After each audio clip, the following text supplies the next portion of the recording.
उसे यकीन नहीं हुआ। जिस एक्स बॉयफ्रेंड को उसने बस एक हफ्ते पहले अपनी जिंदगी से निकाल दिया था, आज वही एक नए अवतार में उसकी बहन बनकर सामने खड़ा था। वो सुन्न रह गई। जिस इंसान ने कभी उसे जान से भी ज्यादा चाहा था, अब उसकी आंखों में एक अजनबी बन गया था। और वो तो ये भी बोल गया, तू बस एक बार इशारा तो कर, मैं आज भी तेरे पास लौट आऊंगा। लेकिन उसकी उम्मीदों पर पानी तब फिर गया जब उसने आकर उसे एक जोरदार थप्पड़ जड़ दिया। पैसे देकर सोचा था इज्जत भी खरीद लेगी। कौन होता है तू, मेरी बीवी से ऐसे बात करने वाला? उसी वक्त उसे एहसास हुआ उसने ही तो इस इंसान को अपनी जिंदगी से बाहर किया था। असल में डेविड उसकी पुरानी मोहब्बत से हुबहू दिखता था और इसी वजह से उसने 2 करोड़ रुपए देकर उसे एक डुप्लीकेट बनने पर मजबूर किया। डेविड को भी अपनी बहन की गंभीर बीमारी के इलाज के लिए पैसों की जरूरत थी, तो उसने ये समझौता मंजूर कर लिया। पिछले कुछ सालों में उसने बिना सवाल किए उसकी हर बात मानी, उसका हर ऑर्डर, हर मूड झेला। और फिर एक दिन उसे कह दिया गया वो वापस आ रहा है, अब तू जा सकता है। और एक बैंक कार्ड पकड़ाकर बिना किसी इमोशन के उसे जिंदगी से बाहर फेंक दिया। उस पल डेविड को समझ आ गया वो तो सिर्फ एक परछाई था। दिल टूट चुका था, वो चुपचाप चला गया। लेकिन जब उसने एक बार भी पीछे मुड़कर नहीं देखा तो एमा की आंखों में गुस्सा भर गया। 5 साल से वो पागलों की तरह मुझसे प्यार करता है और अब 20 लाख में मुझे छोड़ गया। जब डेविड चुपचाप अपने कपड़े समेट रहा था तो उसने फिर जहर उगला। 1 हफ्ते बाद उसकी फ्लाइट है, मुझे नहीं चाहिए कि वो लौटे और तू अब भी यहाँ पड़ा हो, निकल। डेविड ने बस एक शब्द कहा, नहीं। और वो लड़की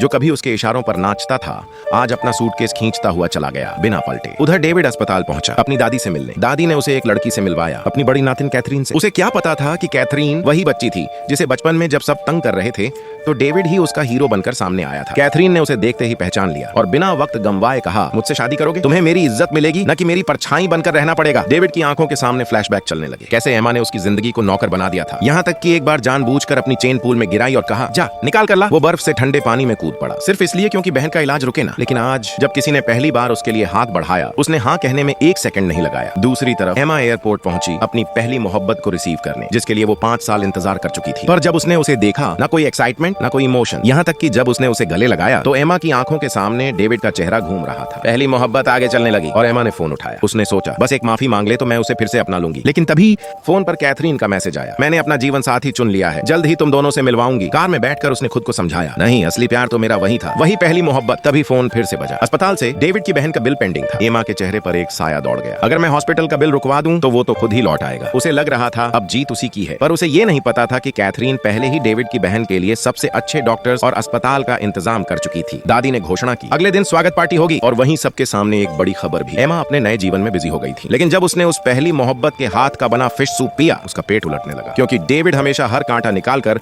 बिना बदबू वाला सूप बनाता था। उसी पल उसे समझ आया वो इंसान उसकी आदत बन गया था। जब वो लिविंग रूम में लौटी तो देखा फिश सूप गिरा पड़ा है और पहली मोहब्बत गेम खेल रही है। एमा चुपचाप अपने कमरे में लौट गई। काफी दिन हो गए ना, ड्रॉअर खोला, दवाई नहीं मिली। याद आया डेविड तो हर दवाई अलग करता था और खुद अपने हाथों से देता था। उसका दिल जैसे टूट कर बिखर गया। अगले दिन एमा अस्पताल गई और अपने असिस्टेंट से कहा, उसे कॉल करो, कहो अगर वो माफी मांग ले। तो शायद मैं सोचूं। फोन पर जवाब आया, बीमार है तो इलाज करवाओ, मुझे उससे कोई लेना देना